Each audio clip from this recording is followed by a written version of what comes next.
They are truly wonderful. Okay, now today I'm talking about never alone, and no jokes from the sidelines. I know there's some of you that have a feeling, no, I'm never, you're thinking the opposite. No, I never get any alone time, and I would love to have some. That's not what I'm talking about today, okay? I'm talking about the opposite, and that is those times when, those times of transition when we may have felt small, that we're not enough, can't handle this on our own. But the truth is, in those times and all others, you are never alone, never. There's a song that was written for by Rodgers and Hammerstein back in 1945 for the musical Carousel, You'll Never Walk Alone. Does anyone know that song? Or yeah, it's beautiful, isn't it? Beautiful, poetic, lovely song. I'm amazed at it because in a time where a lot of the spirituality needed to, at a time where we associate spirituality with religion, and a lot of songs that came out, if they didn't claim God in the language or some other form, if they were vague, like the song that we sing sometimes, I Believe. It was written around the same time, same sort of song. They were just really, really meant to encourage, without being religious, just to encourage a post-war world is what it was. And they were trying to bring levity and love and joy and insight into a world that had been divisive. And we've certainly seen that, haven't we? As a matter of fact, if you look out right now, you'd say the world is divisive right now. But what happens is that what looks like divisiveness sometimes is transformation. And we are in a huge time of transformation right now. And we're just going to claim that more and more of us are going to claim that light that I said we had a few minutes ago, so that we can bring light to 100,000 if we walk into a room. I'm going to claim that, and I hope you will too. But anyway, the interesting story about this, besides when it was written and for whom, is that in Liverpool, there was a group, and I can't remember their name, and it doesn't matter. And no, it was not the Beatles. It was before the Beatles. I know they came from Liverpool. But there was another group that performed that song, and it became extremely, extremely popular all over the world. And they kept it there as their mantra, you'll never walk alone. And for football teams, and you know their football's different than ours, right? You do know that in London, in England, different kind of football. The visiting team, the home team, they all use this as their mantra. And I just think it's really, really cool, and it's something that is taken on all over the world. Actually, I didn't know that until I'd started looking it up, these words, you'll never walk alone. I think that's incredibly important. 3 or 4 weeks ago, I had given Miss Nay a story to share with the youth. And I imagine Dee was there that Sunday morning, talked about when I was walking to school. Yeah. Each of the little girls came and had tears in their eyes when they felt sorry for me after the service. But it was a little story that I told them. I wanted to demonstrate that we all go through those times when we think we're alone. Excuse me. I'm the youngest in a family of 6 children, and at that time, that was not unusual, okay? There were some a bit bigger than ours, some a bit smaller, but most families had several children. I was the youngest, and I was the baby, and I was babied by everybody, all the siblings, my parents, and everybody, and they kept me pretty innocent. And then on top of that was my personality. I was extremely shy, and have a sister that's a year older than me. At that time, I thought that was a lot. And my sister Linda is a year older than me. And so when it came time for me to go to kindergarten, and we lived close to the school there in Oak Ridge, Tennessee, and we just had to actually walk from our backyard down across the ball path and down to the school. But I was so accustomed to being with my mother and hiding behind her skirts that for the first probably 2 or 3 months, my sister, she was very protective of me, and she would hold my hand till we got to the kindergarten wing of the school. And the minute she would let go of my hand, I would start to cry. And I did that for so long. And thankfully, I had a nice teacher, Miss Davis, and she would let me sit on my towel right beside her feet,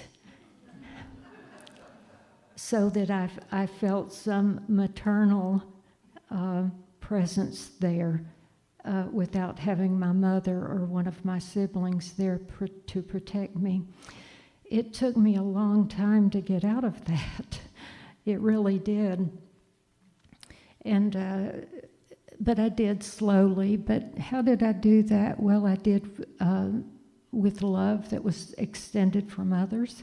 I certainly wouldn't have gotten over it quickly if I'd had a teacher that was of the other persuasion, and there were a lot of those there.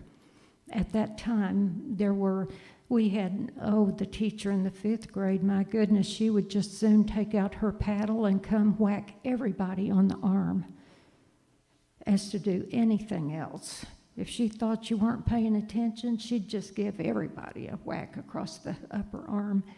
There are reasons, trust me, there are reasons that all these laws are in place. Teachers then took a whole lot of liberty. And if you were shy, my goodness, they would send you home traumatized. They really would. And then they wouldn't know they'd done anything. Well, I just don't know why she doesn't want to come to school, they might say. I can't imagine. Well, they couldn't imagine because that was the mindset then, is that you needed to be strict, and that was the code. But anyway, I guess that now for me to be standing here in front of you, speaking every Sunday and not think a thing of it, you would think, my goodness, isn't that unusual? At a time when I'm sure if they had given an award in early elementary school, the most likely not to succeed, that would have been given to me. Trust me on that. It would have. The one most likely not to succeed,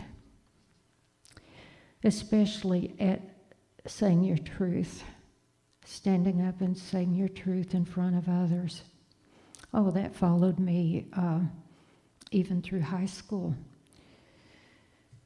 And by the way, let me just give a side commercial here. Beginning next week, as Beth said, we will have the summer chat series. And I am still asking people, and if I have asked you, and you'd really rather not do it because you're shy and you don't want to sit in front of a group of people and be asked questions, we'll go over the questions beforehand. They won't be embarrassing, trust me. But if you would like to do that, maybe Lauren, let me know. Please let me know. And if you are on the slate and you'd rather not be, let me know that too. because we don't want anyone to be uncomfortable. Never want anyone to be uncomfortable. But if it is for you to grow, challenge yourself then and say, I can do this. Okay, there's a challenge too. So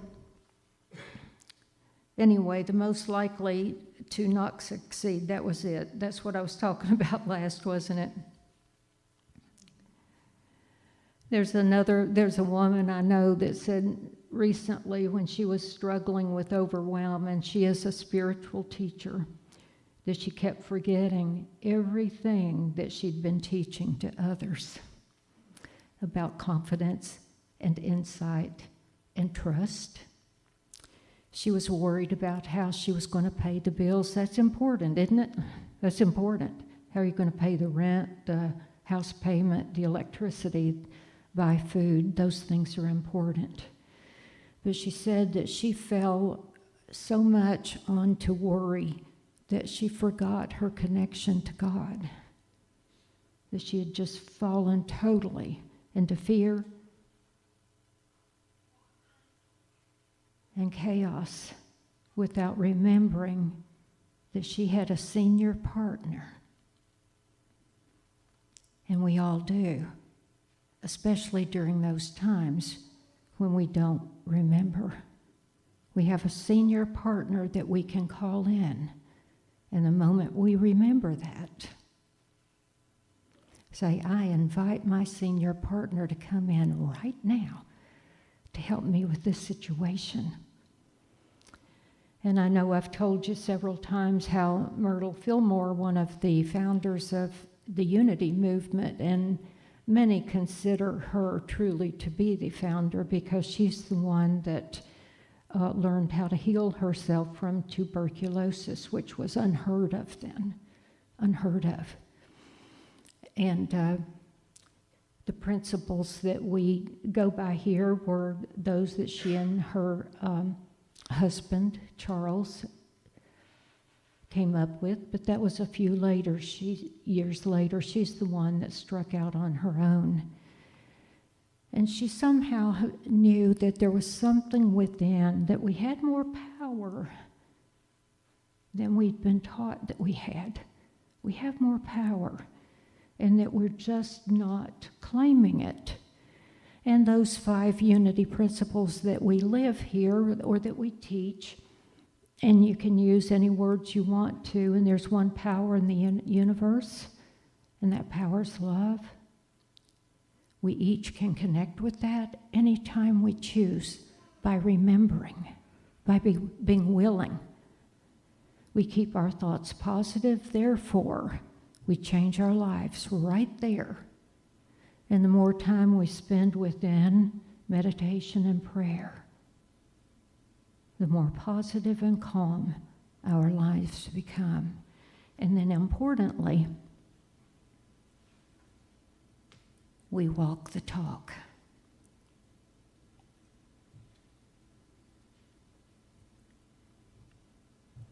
That's very important. So what Myrtle said in the early years of Unity, when they were doing everything they could to stay together, they were trying to buy some land, they were trying to do several things, but it looked like their finances just were not going to work out. There didn't even look like a hope. And so everyone at the board, besides her, the others at the board meeting were saying, well, we just don't know. What are we going to do when the funds run out? And how can we just keep hanging on? And she stopped them all right then and right there and said, now listen, we know better than this. Let us not pray that the funds will not run out, but let us pray that we will not lose faith. Our faith is what's going to keep us going. And just like the other friend that I mentioned a few minutes ago, they took everything and handed it to God, the divine, and it all worked out okay. And so it worked out for my friend too, and she wrote this prayer that she reminds herself often. If she forgets sometimes, she goes back to this and says, "Thank you, God, for lifting the burden of overwhelm that comes from thinking I am doing any of this work in the world alone. Thank you for bringing me the creative solutions, helpful ideas, revelations I need to expand into greater levels of loving expression in my work," whatever that is. As Martin Luther King Jr. said once, it may be sweeping the sidewalks. Whatever you're doing, know beyond a shadow of a doubt that you're making a difference, and do it joyfully. And the more you do that, your true work will come. I'm grateful every day for the beautiful people who can support me, as well as those who can benefit from my soul's gifts. And there may be those of you that work with the public, and you work in such a way that you run into a lot of people that are stressed out, maybe even hateful, I don't know. And when that happens, I hope that you'll pause, take a moment, and do not react. Don't react from that place. We've all done that in this lifetime, and a lot of times we've regretted it. Don't react. Wait till you can pause and respond. And in the meantime, bring as much of a smile to your face as possible. And we've talked about that before. How does it make a difference with all those around you? Well, the first thing it does, it'll take them totally off guard, won't it? And you're not smiling to be facetious or to make fun of them. You're smiling because you know that you're connected to the greatest power in the world, and that you have a senior partner. And it is by staying in touch with this senior partner that you're going to get on through this situation and every other. And then in this life of ours, we always have times where we react. We can't help it. The person in front of us was so hateful, or they were just so unkind, or maybe unjust, and we do react. But the sooner we can bring ourselves back to a place of balance and love, alignment with God, the sooner we can move on. And then the internal gift, of course, and I've reminded you over and over again, but I'm going to do it again, is when you smile, you release those powerful endorphins within that will bring happiness. There have been many practices when people are doing their best to get over depression. And one of the practices is laughter therapy. Did you know that? Just bringing people together and asking them to smile at each other and think of reasons to be joyful instead of to be angry, instead of being unkind, instead of trying to get back at somebody. In our discussion group this morning, we talked about how difficult forgiveness is sometimes, depending on what has happened. And Marianne Williamson spoke of that many, many, many years ago, and everyone in the class had already keyed on the words being willing and our willingness. Well, how do you become willing? If you grew up in a family where you never knew anything but pessimism and blaming your life on somebody else, how do you get out of that? Move from that to being willing to see things differently, being willing to forgive, being willing to move on and live your life from love, peace, and joy. And Marianne Williamson said then, and it has stuck with me all these years, that she says, sometimes you may not be able to be willing right now, but you can, all of us, every single one of us, can create a little bit of space, just a sliver of space, just that tiny, where you may not even get a tiny sliver of light. That's all that can come in. If you can just create a tiny sliver where the light can come in of willingness. I am willing to be willing. And then if your ego gets angry with you, you say, well, I haven't forgiven them yet. I just said I was willing to be willing. I didn't, you know. You know how the ego can get upset with you sometimes when you've decided to get over something. And then the ego will say, you got to be kidding me. Don't you remember? Don't you remember what they said? Don't you remember what they did? Don't you remember? And then if you're connected and aligned enough with that higher power, that senior partner that we talked about earlier, say, wait a minute. Let me get back to balance here, okay? Let me get back to center. Let me close my eyes. Let me think again about, let me invite a little light in on this situation.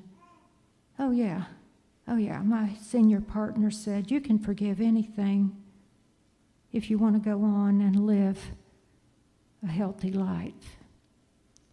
Doesn't mean you have to be around the people. Doesn't mean that. But it means the longer you are unforgiving, the more you are harming yourself instead of moving on.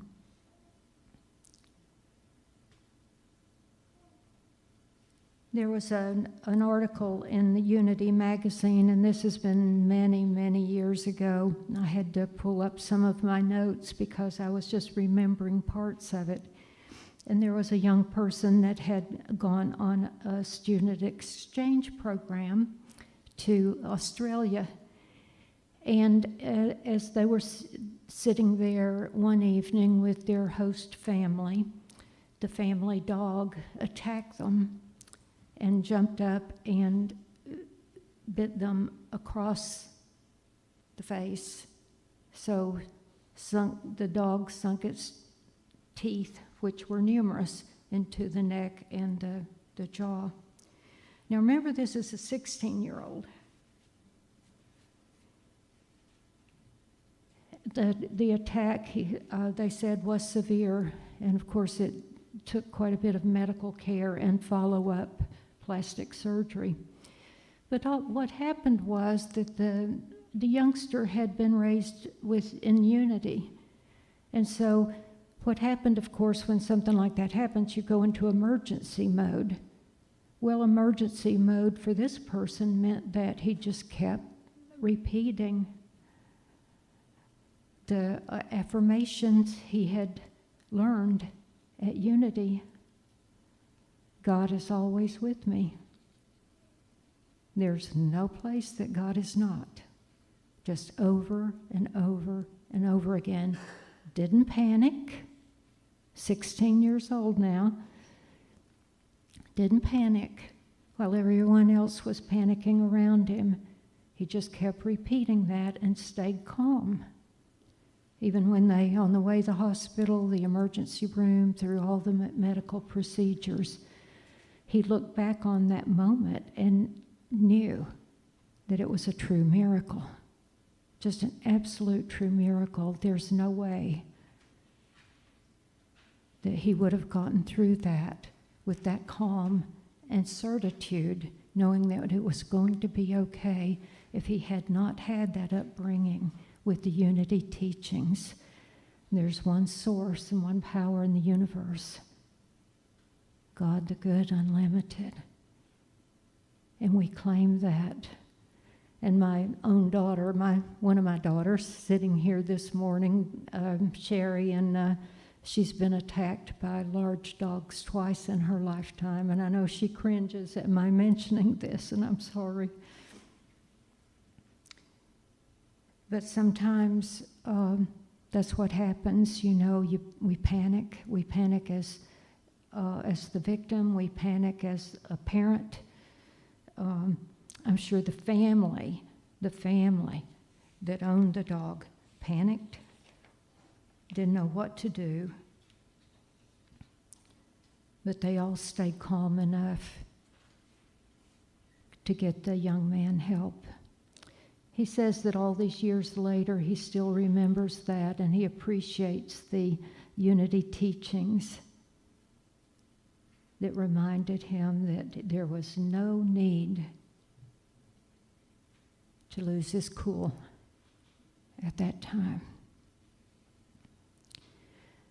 Now I know that I've panicked too when I've had a child that was in that situation.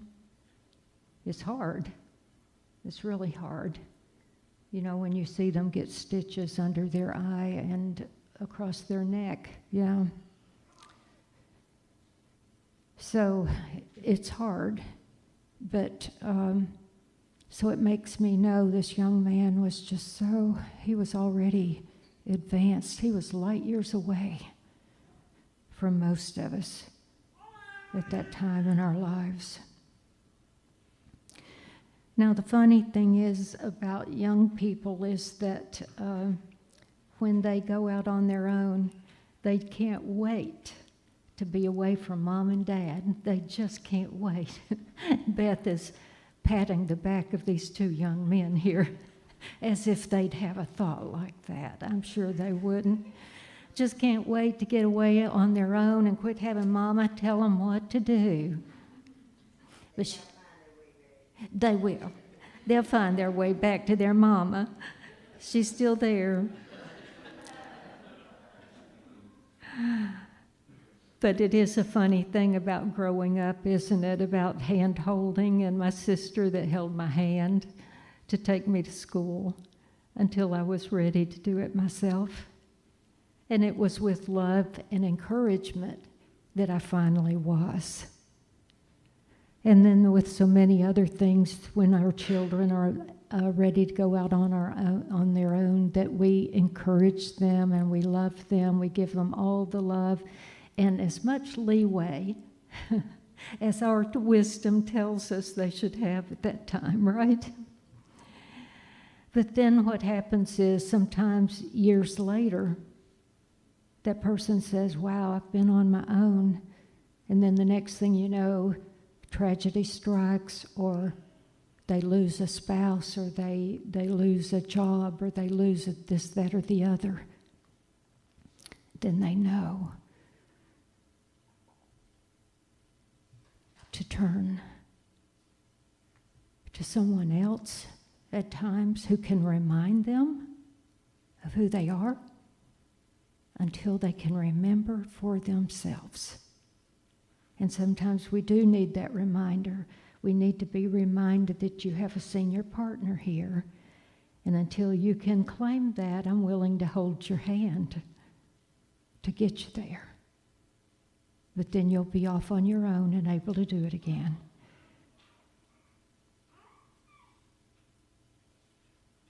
And then, after the months of healing, however long it takes, it depends. It depends on whatever the event was.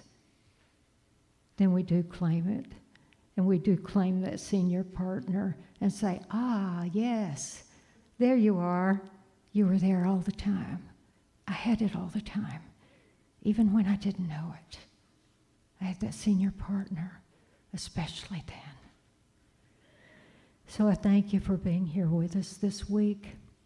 If you feel like you'd like to be one of those that would want to be on the stage, let me know. If you feel like you're one of those I've asked and you'd rather not, let me know. In either case, I just hope you'll go through your week remembering who you are. You don't need to blame your difficulty on anybody. That'll just keep you stuck, okay? That'll keep you stuck. The sooner you're able to pull up your big girl or big boy pants and move on, the sooner your life will get better. Thank you for your time.